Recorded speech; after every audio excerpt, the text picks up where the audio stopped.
Hello, fiction friends. It's me, Ro, and I had a poem I wanted to share by Richard Sykin from Crush, because he's one of my favorite poets, and I can't say I have a favorite poem of his, because I love too many of them, but this is one of my favorites. It's Little Beast by Richard Sykin. Again.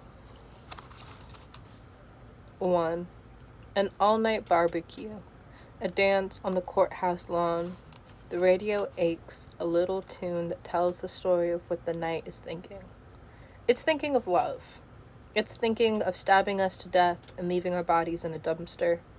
That's a nice touch. Stains in the night. Whiskey and kisses for everyone. Tonight, by the freeway, a man eating fruit pie with a buck knife carves the likeness of his lover's face into the motel wall. I like him, and I want to be like him. My hand's no longer an afterthought. 2. Someone once told me that explaining is an admission to failure. A mission of failure. I'm sure you remember. I was on the phone with you, sweetheart. 3. History repeats itself. Somebody says this.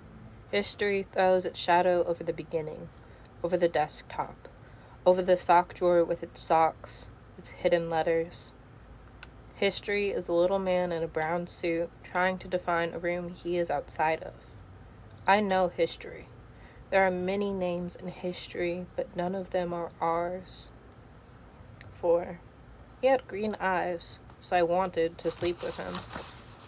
Green eyes flecked with yellow, dried leaves on the surface of a pool. You could drown in those eyes, I said. The fact of his pulse, the way he pulled his body in out of shyness or shame or desire not to disturb the air around him. Everyone could see the way his muscles worked, the way we looked like animals, his skin barely keeping him inside.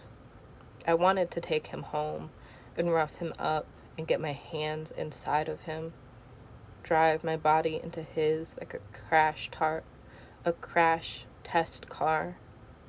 I wanted to be wanted, and he was very beautiful, kissed with his eyes closed and only felt good while moving. You could drown in those eyes, I said. So it's summer, so it's suicide, so we're helpless, in sleep and struggling at the bottom of the pool. 5.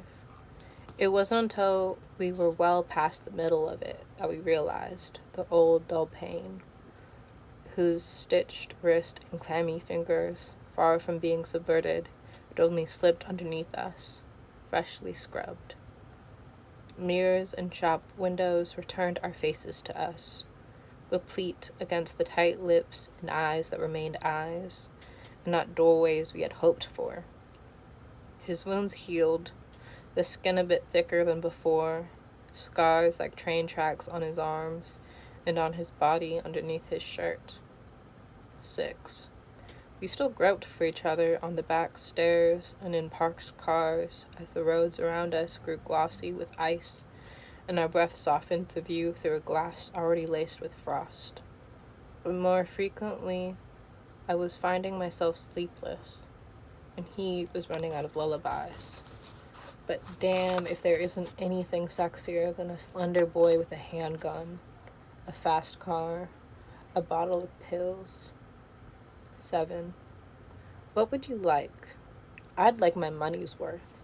Try explaining a life bundled with episodes of this.